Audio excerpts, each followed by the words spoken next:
Hey, all, welcome back to the Fire and Water Cooking Podcast. I'm Darren, and today we're going to have a special guest, author, blogger, and just recently executive chef of the International Sous Vide Association, Chef Justice Stewart. I'll be right back. Smoking, grilling, getting hot and hotter, sous vide and chilling from fire and water.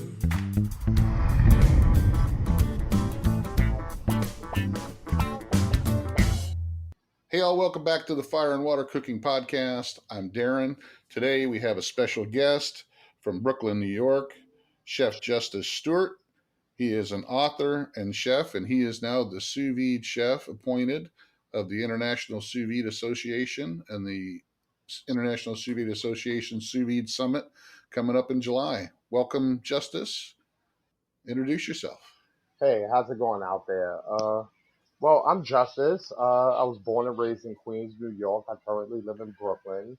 I'm a chef and caterer here in New York, and also a cookbook writer and a blogger at Gourmet Deconstructed.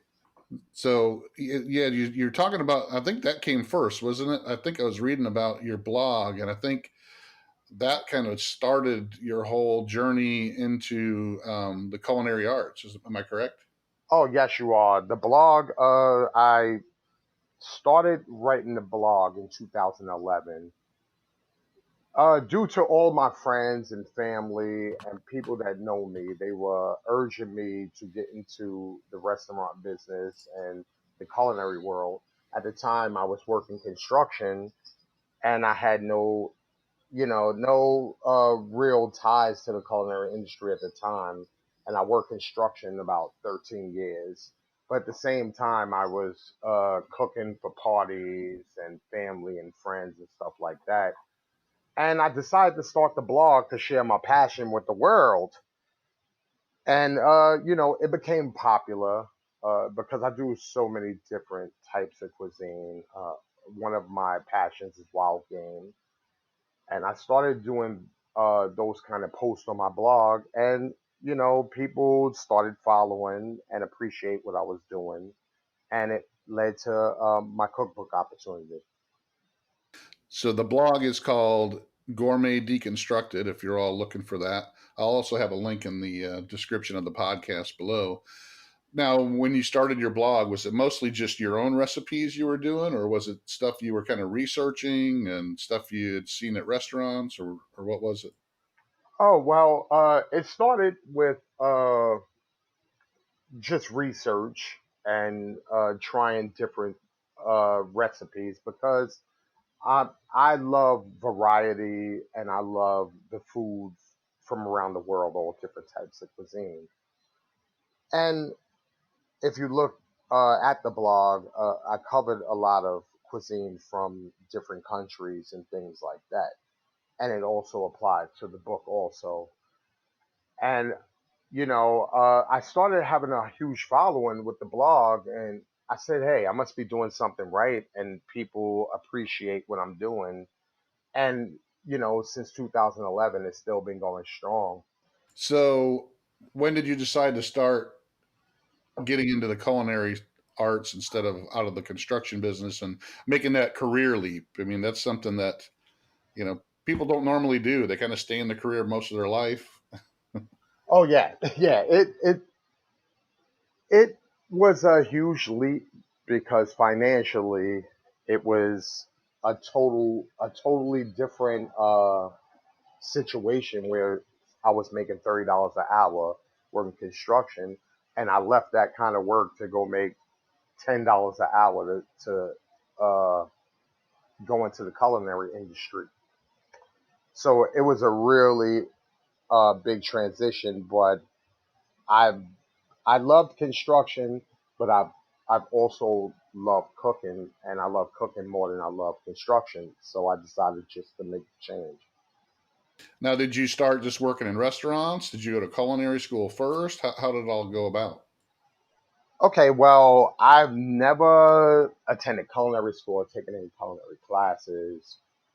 I mostly learned on the fly by great chefs that I've encountered that had the chance to work with, uh, such as like Chef Shehu Fitzgerald, who's now the chef de cuisine at Todd English's restaurant, the Plaza Hotel. I studied with guys like this, and they taught me a lot of great techniques and things. Nothing wrong with that at all. I'm mostly self-taught or researched on my own. I was never been professionally trained, and I don't think you really need to have a you can learn a lot, of course, if you go to culinary school, but I don't think it's necessary. I did a lot of on the job training myself.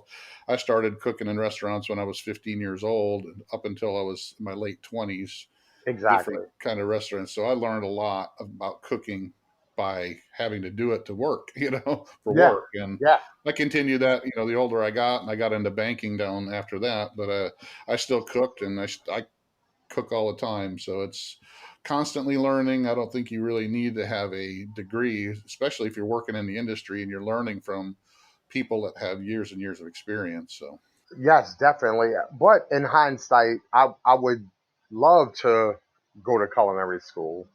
I believe I can learn some things that I don't know.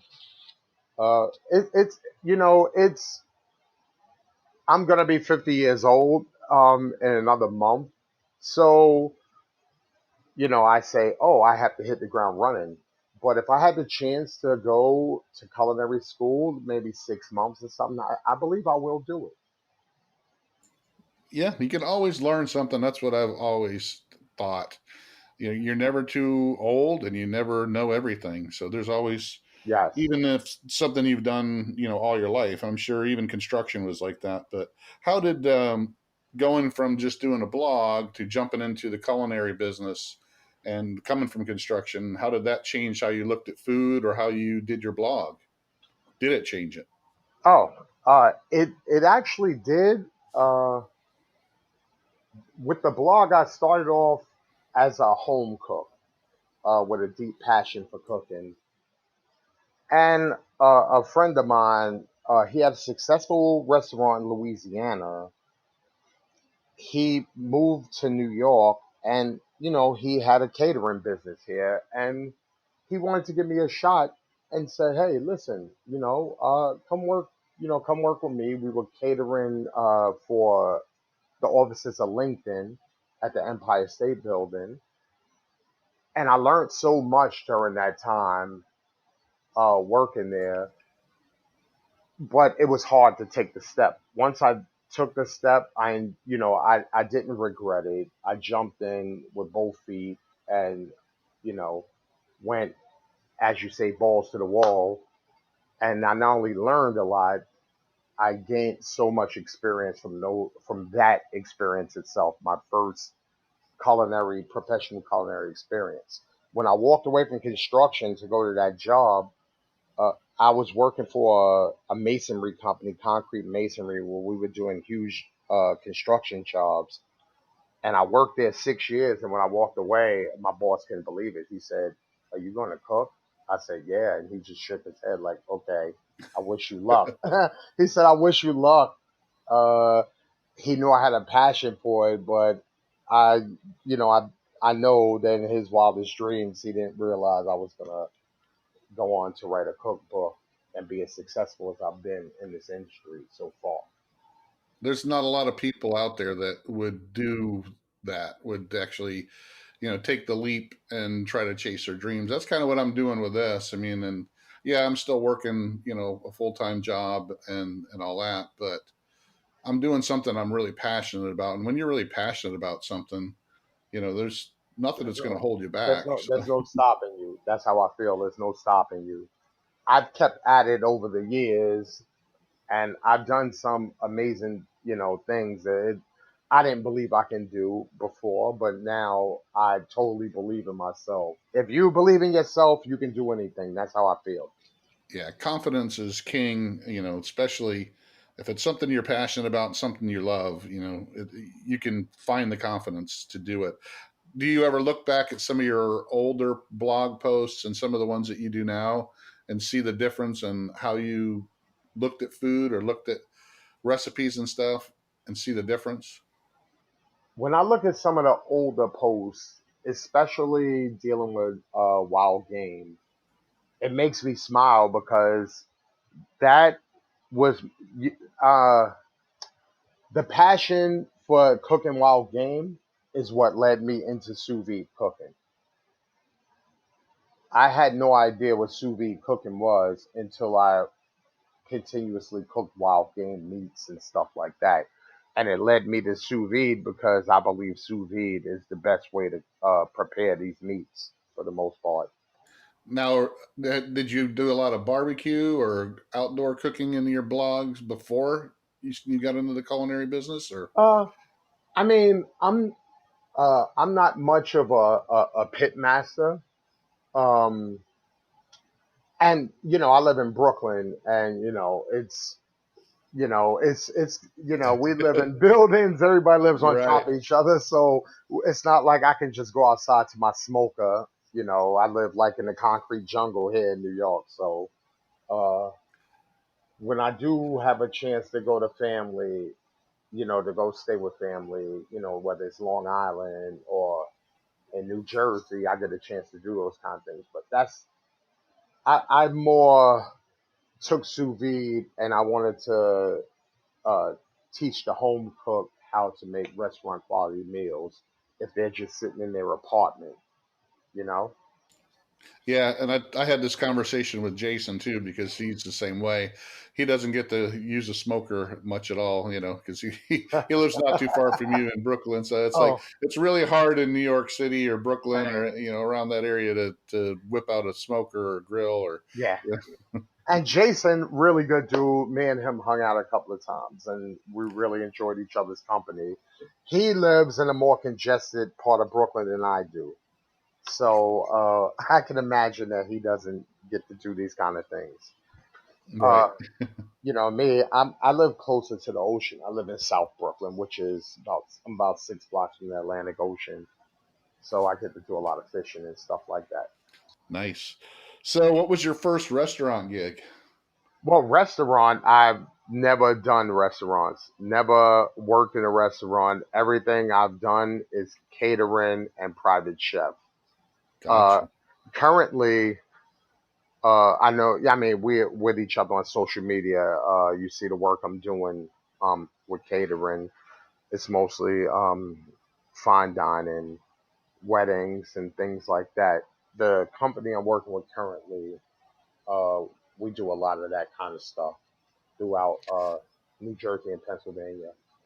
So, and that's a lot different than cooking plate to plate or cooking in your home kitchen because you're cooking for, you know, Yes. 50 to 100 to 300 people a lot. So, what Yeah. Recently, last week, we did 700 people for the Make a Wish Foundation that we cooked for. now? How often do you get to incorporate sous vide into those type of large cooks? Well, with right now, what I'm doing with this company, a lot of what I'm doing right now is not sous vide with this company. This is a new journey that I started with this company. But my experience with sous vide cooking for a mass amount of people came from when I was working as a sous chef at Madison Square Garden, and I incorporated it often. So I've learned to cook for a mass of people, 300 to 400 people, using the sous vide method.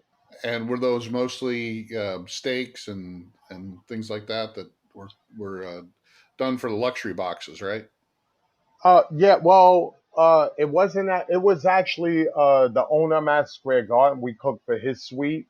So mostly it was the celebrities you see sit courtside. They have their own private suite that they all come to eat, whereas they don't mingle with the regular folks like us. But they don't mingle with the regular folks like us. I cook for them and the season ticket holders.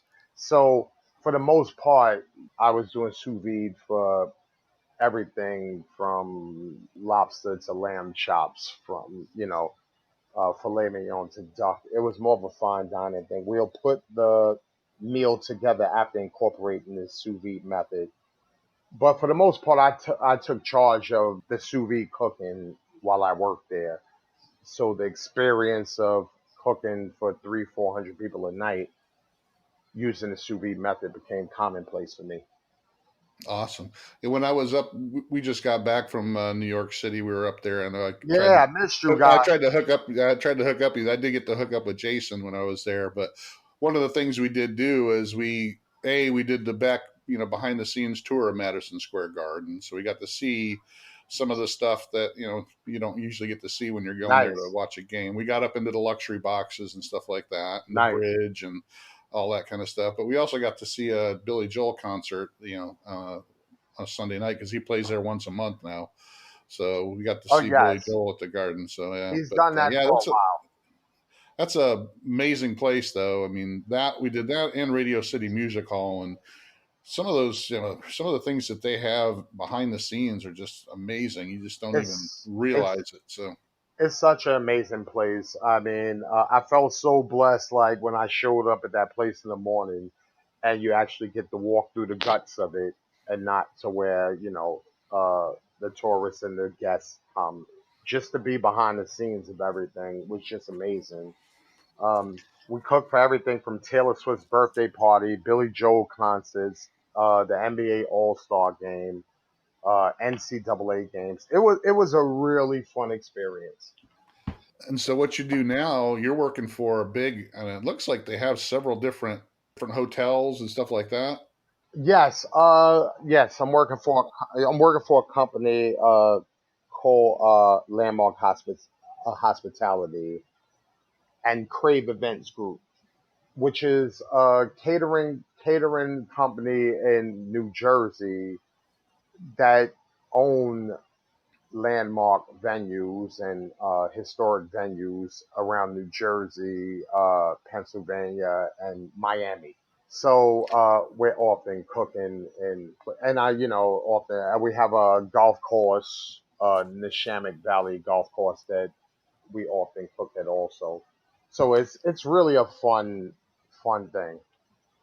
Well, and they're pretty upscale too. They're not like your local schlub country club where Yeah, yeah, you're no, no, cooking no. It's $5 a plate no, chicken dinners no, either. no. I mean, No, it's all upscale cooking, upscale venues, and it's now more of a learning experience, a bigger learning experience than working in Madison Square Garden because, like I said, my first time cooking for 700 people was last week.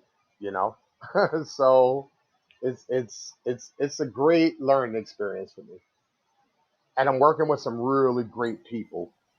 I just want to give a big shout out to my chef, my executive chef, James Graham. He's going to be down at the conference with us. He's going to help me out with getting some of the food together. awesome. I'm really upset that I'm not going to be able to make it this year. It's just, yeah, I was by the time they asked me to come and speak and everything, I was already had some other trips planned that I Yeah, couldn't do it. But I promised next year I was going to go, and especially since I found out where it's going to be. So San like, Francisco, baby. she ain't not supposed to say anything. Mike said, "Don't say anything." Really? Me and Cole kind of talked about that, the other day as well. So it looks like it's going to be a great time out there. But I was really surprised at the amount of talent and people and companies and everything that are involved in the first ever International Sous Vide Summit. So it looks like it's going to be a great time. Oh, yes, it's awesome. I've seen the lineup of speakers. I'm so excited about it. You know, from when the guys first started it to now, it's so ready to explode that you know. Yeah, and we kind of talked about this with Jason and Mike and Cole when he was just on that. One of the biggest things is people get stuck in their head that sous vide is only good for steaks or chicken breast Yes, or stuff. It's like, yes, and just what got me excited about sous vide was the total opposite of is being able to take a brisket and make it medium rare and still tender, things yeah, like that. It wasn't I could make a steak perfectly medium rare. It was I can take things that I normally can't do, using a smoker. To make a brisket tender with a smoker, it's got to be well done. You can't do it medium Yes. rare. Yeah, So, exactly. Well, I um, mean, that's where the idea of my book came from, and I think you have it. Uh, yeah, it's my idea for the book was around the world in 80 sous vide recipes. So I try to cover, you don't just have to do a steak, or you can turn that steak into like, something greater than just a steak, you know. right. Yeah, Uh, and I wanted to experiment with a lot of international recipes, like I have feijoada, which is a Portuguese stew, you know, Moroccan style sticky meatballs, things like that. I wanted to experiment and show people it doesn't matter what kind of food you cook, and you can apply the sous vide method to it. yeah, and that's kind of what got me involved, and what I try to do is show people everyday cooking and then how it can affect you, and instead of just thinking of it as a crock pot or an Instapot. I mean, it can Yes. do so much more. So I mean, it's not a one hit wonder. It's not something that somebody gives you and you're like, you use it once a year. This is something you can use for every meal pretty For much. every So, meal. Yeah. from Oh, and I've been eggs. checking out your stuff. Great job. You've been doing a really good job with your stuff. I've been checking out your YouTube videos and everything. Well, I appreciate that. I mean, I'm still learning. I'm still learning every day, and that's one of the That's right. things. You know, I'm always going to be learning, and I'm getting better at some things, and especially doing videos and stuff. It's hard when you first start. I mean, Yes. just like when Yes. you started writing your blog, I'm sure it was kind of hard for you to Oh sit my down, goodness. and try to put your thoughts down on paper. And It was so hard. so, I mean, anything you try that you haven't done before, I mean, just editing a video for me was so hard in the beginning, and now it's like, I can do it in my sleep, but Yes. you got to start somewhere, and you're always constantly learning, and things that you learn different things and how to make things better. And that's kind of what I love about sous vide. There's always something new to learn, always something new to test it with or try it with, or different ways. I mean, there's No, you're 80 different ways absolutely you can right. cook something. So yeah. No, you're absolutely right. And I mean, you, you have some chefs that they shun that method. I've had chefs tell me, "Oh, that's a lazy way of cooking." I mean, I guess they're caught up on the person cooking a steak method, but it's so many different techniques and things you can do using the sous vide method. But mostly you get that from a lot of old schoolers. Right. You get that um from a lot of old schoolers. yeah, all right, well, let's take a little break here, and then when we get back, we'll talk a little bit more about that and some other things, and then and we'll be right back. Hey, all, I want to welcome again Inkbird as our sponsor for the Fire and Water Cooking Podcast. Inkbird has more than just barbecue thermometers and instant read thermometers that I've talked about before. Inkbird just came out with a Wi-Fi sous vide circulator that I've been using for a few weeks now that works pretty good. Has over 1,000 watts of power.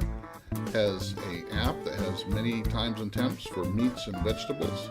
Also has onboard times and temps for meats and vegetables. Runs really quiet. Fits most regular sous vide containers that are the size of the Innovas. So check it out. Look below. There's a link. Check out the Inkbird Wi-Fi sous vide circulator in the description below. Back to our program.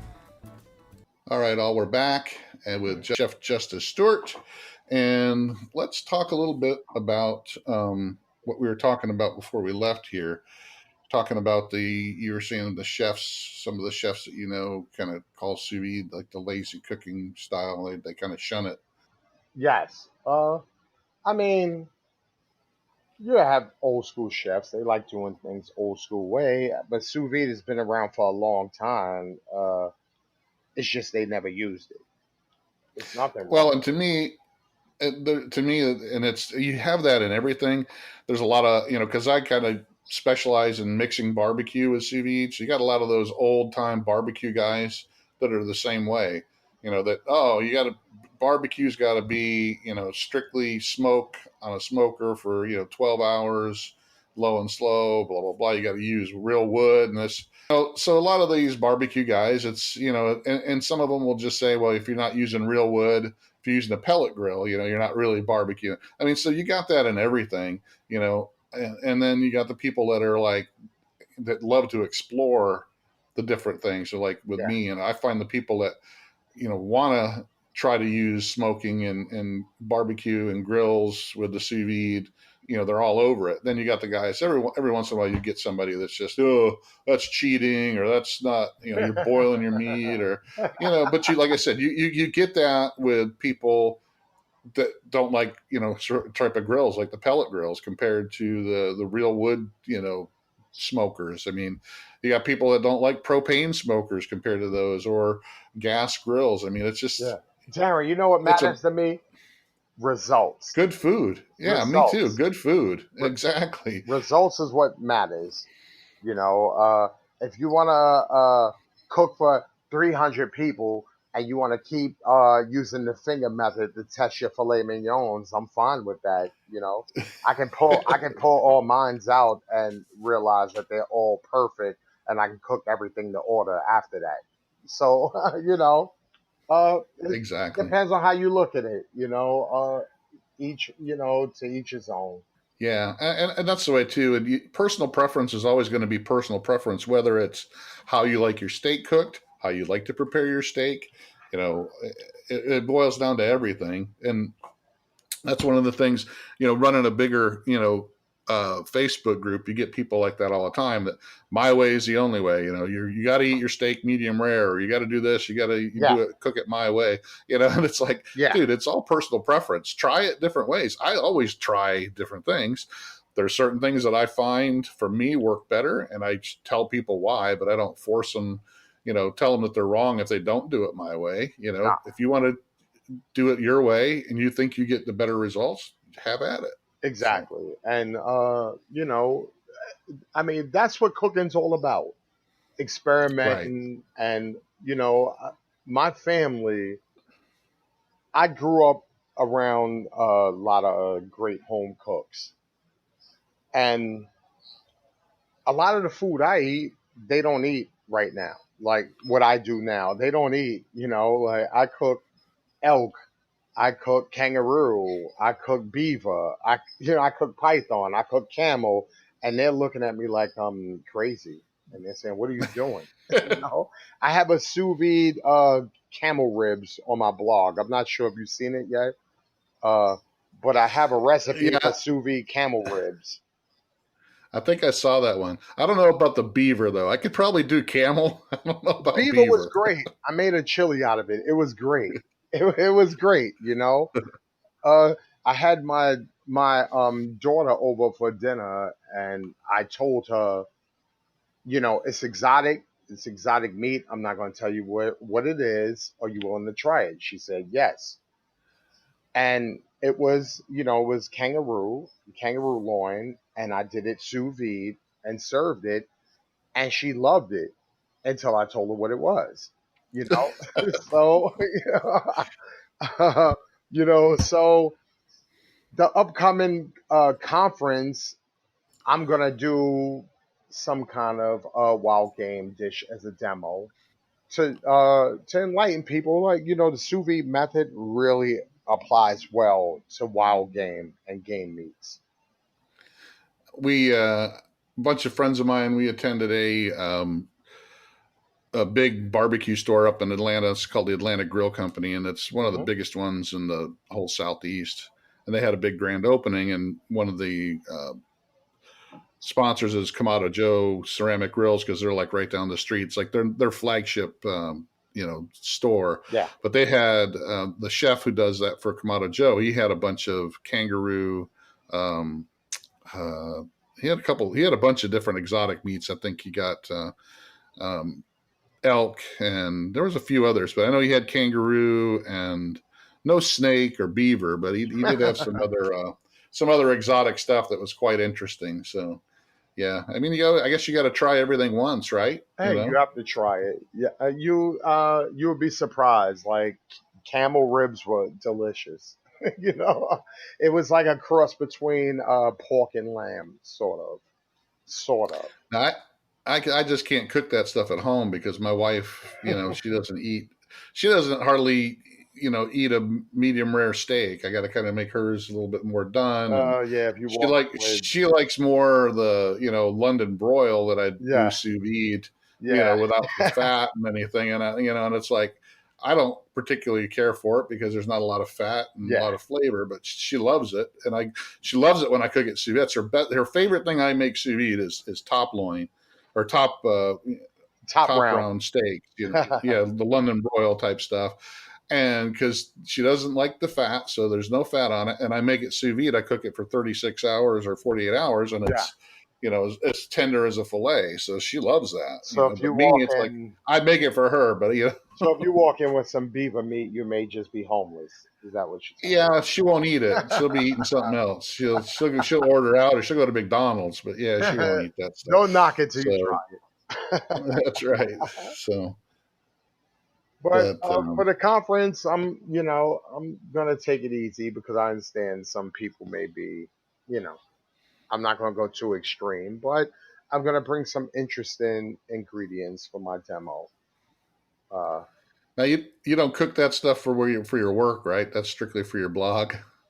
oh yeah, well at work now, yeah, at work. The if I mention rabbit, people get people get anxious, Rabbit for So 400 people, yeah. So yeah, so people get that's a lot of anxious. rabbits. Yeah, I exactly. don't, But can't I imagine. love to do that stuff on my free time. I do love to do it. So the ISVA, they just named you their chef for the summit. So are you going to be in charge of cooking most of the stuff? I know that they got Meathead's going to be doing some steaks, I guess, cooking them over the chimney, charcoal Yes. chimney. So So yes. So I was just named the executive chef for ISFA, and not just this event. I will be in command of preparing the food for all events moving forward. Uh, this year, I'm gonna travel down a little earlier than everyone else to get everything prepared for the cooks that are gonna be there. Because we have certain restrictions as far as like with the health department, so I'm gonna make sure everything is prepared in one place, and we'll get the stuff to the venue, which is around the corner. And I'm looking forward to like meeting all of these chefs and preparing. It's a lot of food. We have a lot of food. It's going to be like really great. You're going to miss out. You're going to miss out, Darren. It's well, I saw the list. Mike sent me the list of the meat that Allen Brothers is providing, and I was like, oh yes, man, they got wagyu and everything. So it's yeah, going to yeah. be Wagyu brisket, flank steak, all that, all the good stuff. But you'll be at the next one. No worries. This one, yeah. Maybe, we're gonna, prepare a lot of the food for, Polyscience, Korea Cuisine Solutions. They're gonna actually have their people there also. It's gonna be a fun event. now is it? Are you renting a commercial kitchen like right around the corner or something, or? Yes, I believe it's a commissary close by, 5 minutes away, that most of the action's gonna be going down in. So, are you also going to be speaking, or are you just strictly cooking this time? Are you going to be Well, doing a presentation? yes. Well, I'm going to have a dish during the Friday night reception, and I will do an on-stage demo with a wild game ingredient on Saturday, Gotcha. including a talk and a demo. Now, of course, you'll be bringing a bunch of your books and be doing a book signing, correct? Yes, definitely. Now, let's talk about your book. What got you motivated to write a book? Was it just a spinoff of your blog, or was it because you did your blog, you felt like you could do a book? Yes. Well, I mean, the story is kind of funny because I had the blog already, and I kept teasing the idea of writing a book. People were asking me, "When are you going to write a book? When are you going to write a book? You have this blog, write a book." And I kept saying, "Yes, yes, I'll do that," but I never did. And because it's so hard to just even start one, the magnitude of writing a book is really huge. And Pastry Publishing, they actually found my blog and they reached out to me and they said, "Hey, we would like you to write a book for us." And from there, we talked and I wrote a book, and it was sort of surreal, but I mean, it took me about 7 months with the sous vide testing and testing, all the recipes and everything. So uh, it was rough, but it was rewarding, and I'm humbled by I'm humbled that I had the opportunity to do it. I've talked to a couple other people. One of my first guests was Greg Mervich. I don't know if you watch a lot of YouTube, but he's got a big YouTube channel. It's called Ballistic Barbecue, Mm, and actually his channel was one of the ones that inspired me to start messing around with sous vide and barbecue, because one of the first videos of his I saw was him actually doing a sous vide brisket. So, but he also wrote a book on, it's called Sous Vide Barbecue, and it's on Amazon. You can check it out. But I asked him the same thing about writing his book, and he told me pretty much like you did. It's like giving birth, you know. He yeah, said it's very hard. it's It's very hard, and he said it a lot harder than you would think it would be. I talked a little bit with Jason about it too, but Jason's got so many of them now. It's like he could write them in Oh his yeah, sleep. yeah. So, That guy is like amazing. He's like I have one and I can't believe that he has 13. but I you guess know? it's like anything. I guess once you do one, and it's like, like I said, Greg told me it was like he thinks he's going to write another one, because he does a lot of burger videos on his YouTube Yeah. channel. They're very popular. I mean, he does like one a week and like all kinds of different ones, and he's going to write a book about that. But he goes, but since he's got all that experience from the first one, he said, but yeah, he says the first one is like giving birth, because it's so much harder and so Oh, much work and so much more dealing with the publisher and oh, than he ever thought it was. he's So, right. He's absolutely right. He's absolutely right. It became a pain in the ass at one juncture, but when you finish, you feel so accomplished. And I mean, I I've been I think the blog conditioned me to write the book because I already know how to create and write recipes. So, and I've been using sous vide for quite a while in different situations, and I felt like, okay, this is possible. And they exclusively wanted a sous vide book from me. Well, I was looking at doing, other passions of cooking, such as wild game Cajun Creole. And while sous vide was always a passion of mine, that's what they wanted. They said, "We want a sous vide cookbook." And I knew I was capable of writing a sous vide cookbook, but I didn't know the interest was there like that. So I said, "Hey, I'll do a sous vide cookbook." And I and think it, that's kind of what happened with my buddy Greg there at Ballistic Barbecue, because somebody from the publishing house that contacted him saw his sous vide and barbecue video, and they said, "Well, barbecue's hot right now, and so is sous vide." And they called him and said, "Hey, we want you to do a barbecue sous vide book." And he's like, "Okay." I mean, he didn't reach out to anybody. He wasn't, you know, looking to write a sous vide barbecue book, but he was approached by a publisher because they saw one of his videos, and they just looked at what was hot. And that's probably what happened with you. They just figured that yes, sous vide's, it's a trending topic. Let's go find somebody, in the blogosphere yes, who and knows it. yeah, and the publishing company, Pastry Publishing, who I deal with, that's the one cookbook they did not have published was a sous vide cookbook. So I'm a first for that for them.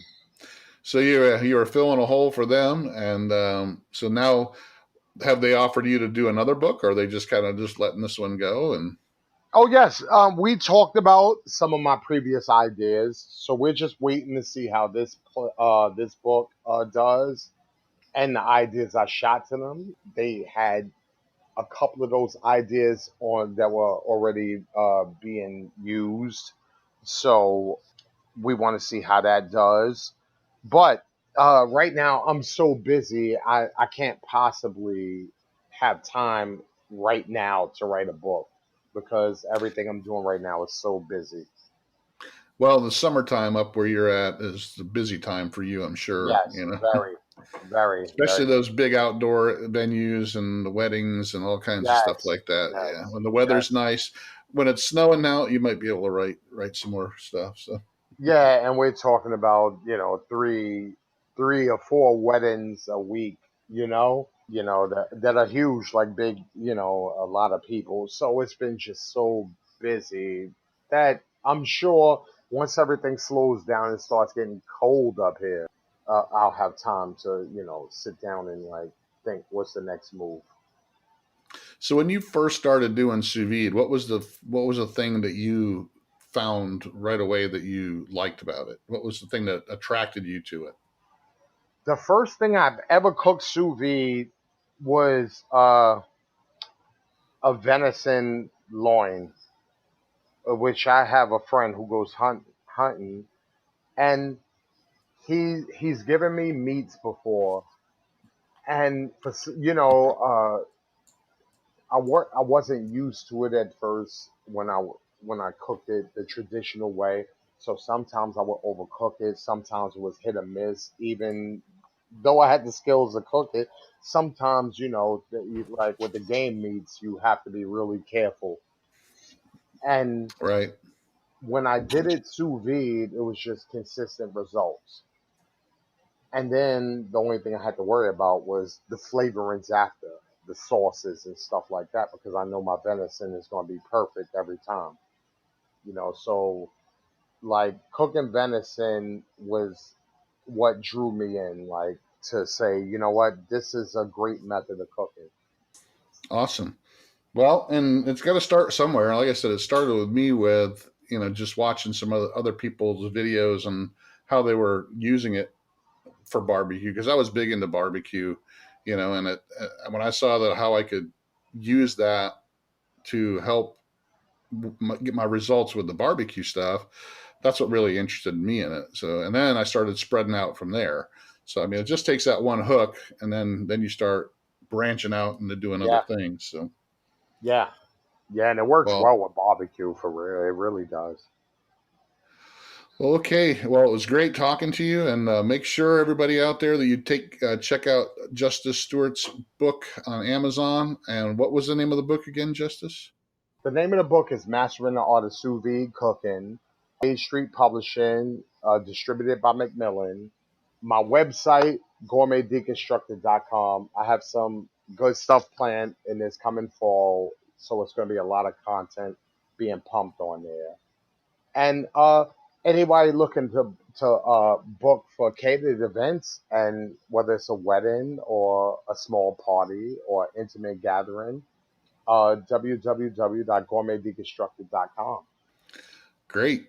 And if they want to come up and get a book signed at the ISV conference at the Sous Vide Summit, July 19th through the 22nd 21st. at at the 21st, and I'll put all that information in the description of the podcast. So make sure you check that out. Thanks for joining me, Justice. It was great having you. Good luck with your new job there on doing all that catering, and good luck at the ISV conference. And congratulations on being named the executive chef for the ISVA. And thanks for joining me. Yes, Darren, thanks for having me. I appreciate it. And I look forward to meeting you also. We'll be in San Francisco next year, no matter what. I might meet you before then. I might take another trip back up to New York City and try to track you down. Or I might move down to St. Petersburg and we'll really meet and we'll be able to hang out. Well, next time you're down, just look me up. All I'll right, be you here. got it. You got it. Thanks for joining me. All right. Take care. All right, bye bye. Thanks for joining us again, guys. Make sure you check out Justice Stewart's book on Amazon, Mastering the Art of Sous Vide. Also check out his blog and website, Gourmet Deconstructed. And also check out the Inkbird Sous Vide unit listed below. Thanks for joining us, and we'll see you again on the next Fire and Water Cooking Podcast.